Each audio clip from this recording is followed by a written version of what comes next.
Searching for new stories, Galileo went to the South Caucasus. The Republic of Azerbaijan borders on Russia along the Caspian Sea in eastern Transcaucasia.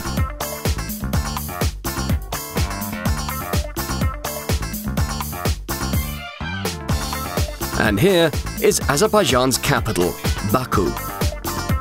It's the biggest city not only in Azerbaijan, but in the whole of the Caucasus, with the total territory twice as big as that of Moscow.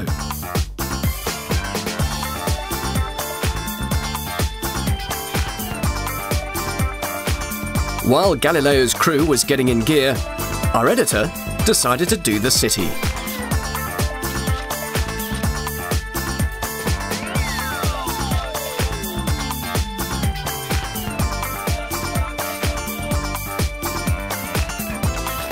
An ancient palace is sure to make you feel like a Shah.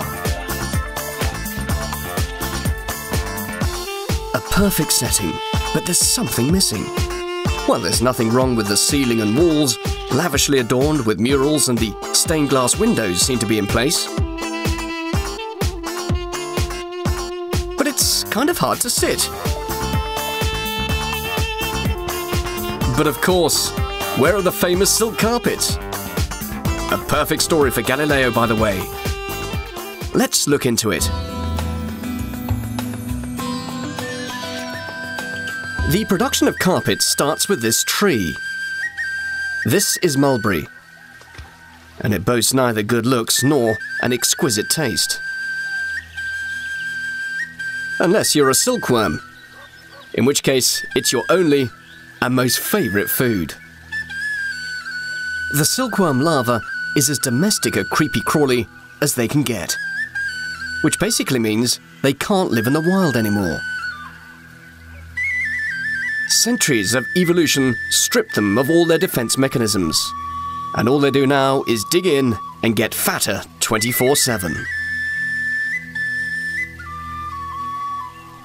A silkworm needs just 4 weeks to consume around 25 grams of leaves and increase its initial weight 10,000 times.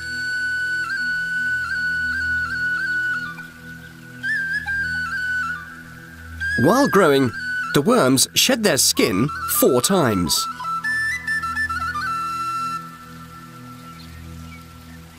After the 4th shedding, on the 29th day of hatching, the worms grow yellowish, and that means they're ready to metamorphose.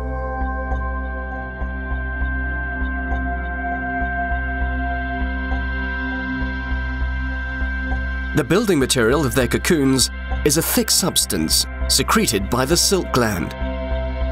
The air immediately turns into a silk thread.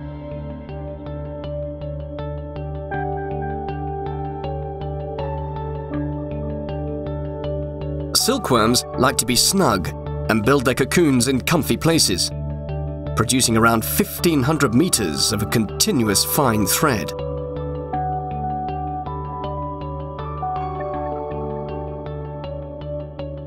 What shall we do with this ravel then?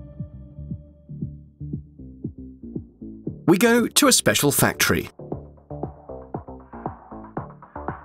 There, the cocoons are thoroughly boiled. Scalding water dissolves the glue holding the cocoon together. Alas, everything is done to keep the worm inside, so that it doesn't gnaw its way out, cutting the precious thread.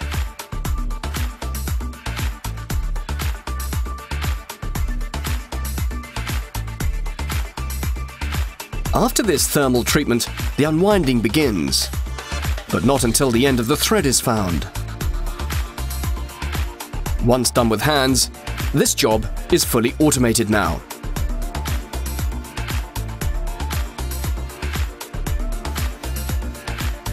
Hard brushes rotate in the tubs with softened cocoons and hook up thread ends, hoisting the cocoons into the next container. Those without threads return to make another try.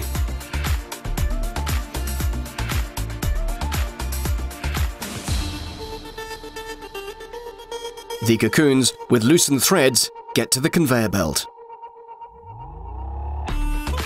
A hot red string cuts off the tangled bits of thread.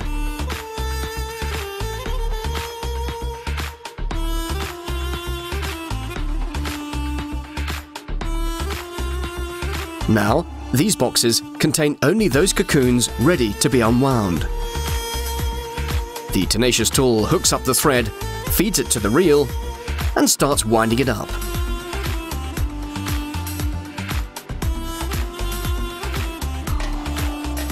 The thread is about 15 microns thick, 6 times thinner than a human hair. To get the right thickness of thread, several cocoons are being unwound simultaneously, and their threads are tangled together as they are winding around the same reel. Now the thickness of this thread is 1/10 of a millimeter.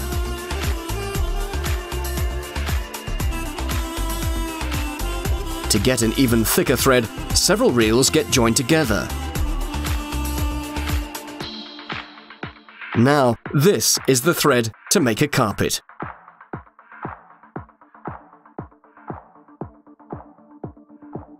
To get a color design, the threads need to be dyed. It is done in these tanks at 80 degrees Celsius. For centuries, only natural dyes have been used. The ingredients are oak bark, pomegranate peel, and wormwood.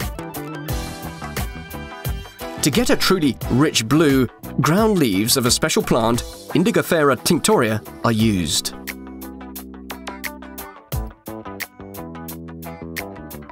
A couple of spoons will be enough for this amount of water. This is a very persistent color agent. By the way, it was once used to dye jeans. When we see that the threads have acquired the right hue, they go into the tumble dryer. With a speed of 600 revs per minute, the bobbins get dry, just like you're washing at home. 10 minutes later, the threads are taken out and put in the drying room. Here we have the threads of all the colors for our future design. Creating a carpet design is true art. Azerbaijan alone boasts 7 different carpet schools, each with its own patterns, serving as a visiting card for a true connoisseur.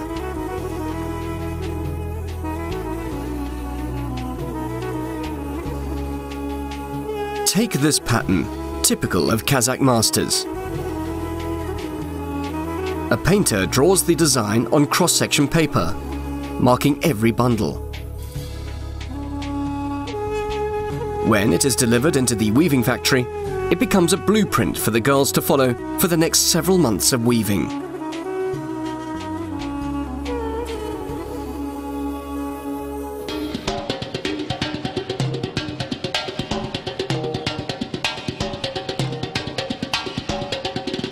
Carpet weaving is a time-consuming and tiring task.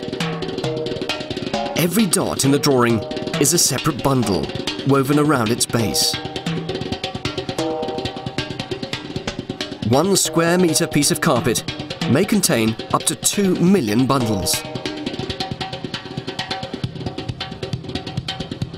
One weaver cannot make more than 10,000 such bundles a day.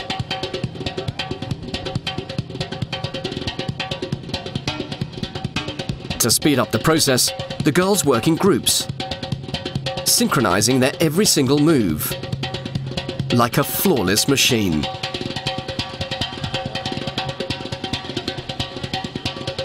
This is a crucial thing, as the next row can only be started when the previous one is done. When the row is finished, a fixing thread is run over it. It fastens the vertical base and makes the carpet tighter.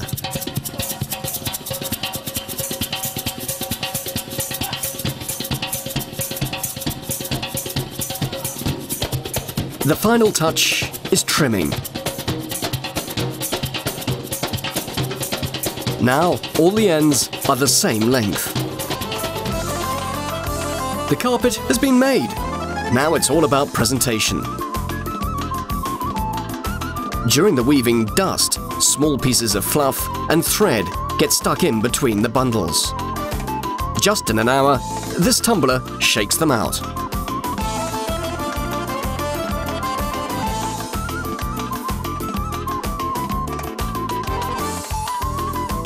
Now, bathing.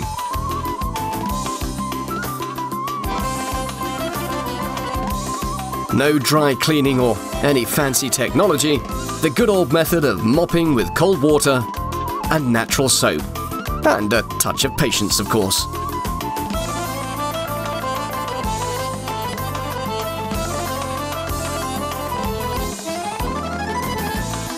After washing, the carpet needs drying. That's where we resort to modern technology. The tried and true tumble dryer easily copes with the task.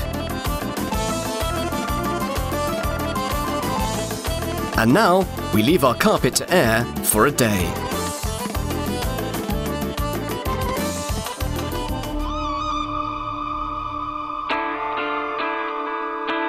And to crown it all, we remove minor flaws of our work. Special clippers shave off all bumps and pellets, so that our carpet feels smooth and velvety.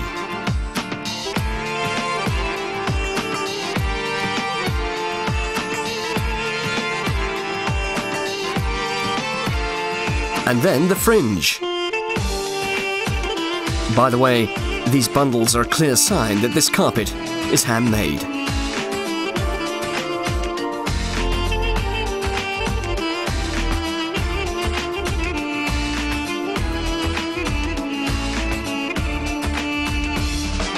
Every such carpet takes from several months to several years to make.